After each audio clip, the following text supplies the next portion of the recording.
नमस्कार। बीएससीआईबीएफ की इस श्रृंखला में फिर एक बार ऑटोमोबाइल सेक्टर से जुड़े एक विषय के बारे में हम चर्चा करने वाले हैं। हमने ऑटोमोबाइल सेक्टर से जुड़े अलग अलग विषय पर अब तक चर्चा करी। एडवर्टीजमेंट के कैसे बदलते हुए युग है, एफडीए का कितना इन्फ्लो हमारे देश में है, मैन्युफैक्चरिंग कैसे होता है, डिजाइनिंग डेवलपमेंट कैसा होता है और ऑटो एंसिलरी का एक बड़ा विषय है, उसके बारे में थोड़ी सी जानकारी भी हमने प्राप्त करी।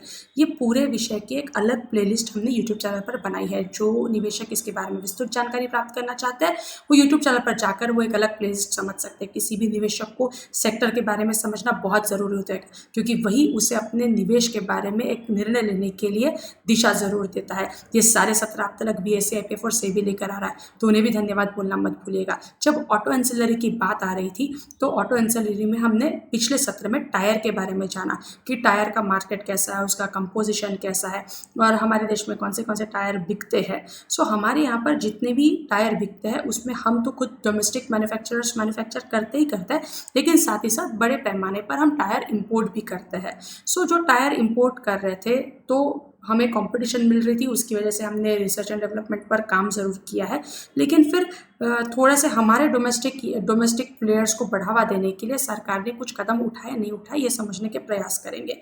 तो हमारे यहाँ पर डीजीएफटी करके, directorate general of foreign trade करके एक संस्था है, उन्होंने हमारे यहाँ पर जो इंपोर्ट करते हैं हम टायर उसको रेस्ट्रिक्ट करने के लिए कुछ कदम उठाए। वो क्या कदम उठाए? तो 2017 में गवर्नमेंट ऑफ इंडिया ने एक एडीडी, एंटी डंपिंग ड्यूटी करके ऐड करी। कहाँ पर ऐड करी? तो चाइना से जो हम टीबीआर ले रहे थे, टीबीआर मतलब ट्रक बस रेडियल टायर, जो चाइना से हम इंपोर्ट कर रहे थे उस पर 9 से 15% का एडिशनल एंटी डंपिंग ड्यूटी उन्होंने लगाया।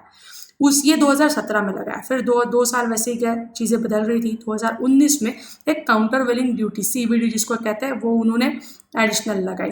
ये दो कदम उठाने की वजह से ओवरऑल चाइना से माल आ रहा था वो भी और बाहर से जो माल आ रहा था उस पर भी, इसकी वजह से क्या हुआ कि हमारे यहाँ पर टोटल इंपोर्ट जो हम कर रहे थे उस पर कंसिडरेबली 29% की घट हमको देखने को मिली। ये चीज़ यहीं पर रुकी नहीं, तो 29% ओवरऑल घट हमको देखने को मिली, लेकिन चाइना से जो माल हम इंपोर्ट कर रहे थे उसमें लगभग 61% की घट हमको देखने को मिली। और चाइना का जो मार्केट शेयर हमारे यहाँ पर था, कितना था? जो चाइना का डोमिनेशन 89% तक था, वो कम होते होते 27% आया। ये सारी जानकारी हमने आशिका के रिपोर्ट में से ली है, अलग अलग ऑनलाइन पोर्टल्स में भी जानकारी प्राप्त करी है। सो चाइना से जो हम माल ले रहे थे उसको बड़े पैमाने पर कर्व करने में, अरेस्ट करने में ये संस्थाएं सफल रही है, ऐसे आंकड़े तो भी बतलाते हैं। लेकिन ये चीज़ यहीं पर रुकी क्या? नहीं, तो पिछले कुछ दिनों में थाईलैंड से हम जो इंपोर्ट कर रहे थे उसमें 180% की बढ़ोतरी देखने को मिली। फिर जब थोड़ा सा इधर उधर से जानकारी प्राप्त करें तो ये पता चला कि चाइना के जो इन्वेस्टर्स हमें एक्सपोर्ट कर रहे थे उन्होंने, हम इंपोर्ट तो उनसे कम कर रहे हैं, तो उन्होंने थाईलैंड में जाके प्लांट लगा और हम वहाँ से इंपोर्ट कर रहे हैं। सो करके भी थाईलैंड से हम लोग इंपोर्ट ज़्यादा कर रहे हैं। आने वाले दिनों में हो सकता है इस पर भी कुछ कदम उठाया जाए। टायर बनाने के लिए 250 से ज़्यादा कंपोजिशन रॉ मटेरियल लगता है, उसके बाद टायर बनता है। इसमें अहम contribution rubber, natural rubber, synthetic rubber और जो क्रूड से मिलता है ब्लैक कार्बन, इनका कंपोजिशन लगभग 85% का है।